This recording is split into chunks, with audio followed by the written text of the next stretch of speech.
5 secrets of ancient daily life they didn't want you to know. Think ancient life was all togas, pyramids, and deep philosophical thoughts? Think again. The reality was way weirder, and a lot more disgusting, than your history books ever let on. The clean, sanitized version is mostly a myth. Today, we're exposing 5 secrets from their daily lives that prove the past was anything but simple. First up, let's talk about what happened when nature called. Section 1, the awkward reality of ancient bathrooms. Imagine you're a Roman in a busy city and you've got to go. You head to the public restroom, and what you find is a room lined with marble benches with keyhole-shaped holes. You find a spot, sit down shoulder to shoulder with a total stranger, and get down to business. There were no stalls, no privacy, and definitely no toilet paper. So, what did they use? A lovely little tool we now call a xylospongium, which is basically a fancy name for a sponge on a stick. And the worst part? It was communal. Everyone shared the same one, which was just left to soak in a bucket of salt water or vinegar for the next person. How clean that actually is. Well, let's just say their faith in vinegar was stronger than ours. While we praise Roman engineering, their public hygiene would be a modern nightmare. Section 2, the Great Vomitorium Misconception. While we're on the Romans, let's debunk a huge myth about their legendary parties. You've probably heard the story: they'd gorge themselves on food, pop into a special room called a vomitorium to throw up, and then come right back for round 2.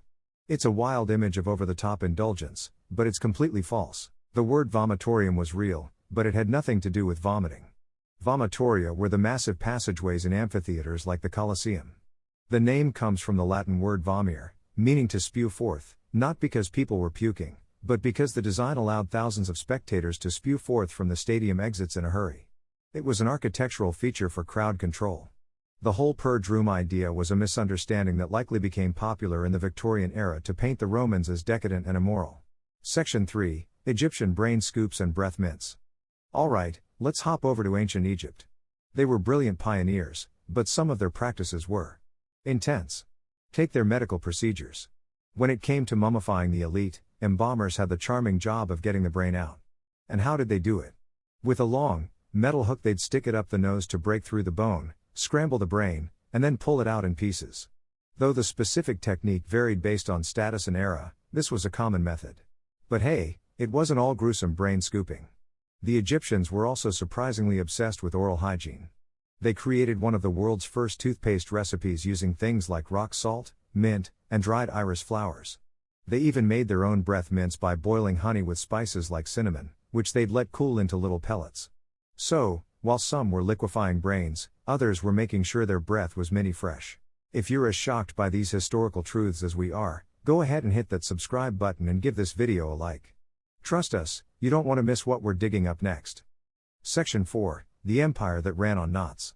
Okay, so how do you run a sprawling empire without a single written word? If you were the Inca, the answer was all in the knots. They used something called a quipu, a seriously complex system of colored strings and knots, to record just about everything. We're talking census data, tax records, military movements, and calendars. Each part of the quipu, the string color, the knot type, its position, represented different things. Specially trained officials, known as quipu kamayuks or knot keepers, could read these devices, allowing them to manage the massive Incan Empire with incredible efficiency. When the Spanish conquistadors showed up, they were completely baffled by these talking knots. Thinking it was some kind of heresy, they destroyed most of them. Today, only a fraction of these intricate records survive, each one holding the lost secrets of an empire that built its information network entirely out of string. Section 5, beer for breakfast. What if I told you that in parts of the ancient world, it was perfectly normal to have beer for breakfast?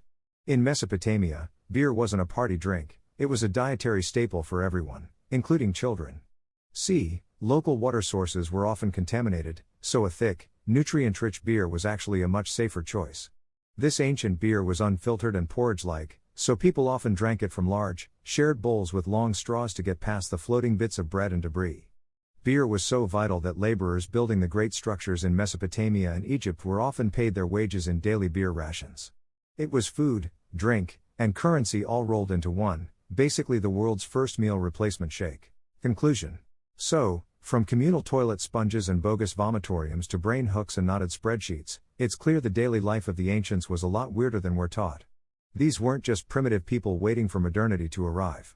They were clever, resourceful, and sometimes just plain bizarre human beings, finding incredible solutions to the problems of their day. Which of these ancient secrets shocked you the most? Let us know down in the comments, and don't forget to subscribe for more hidden truths from history.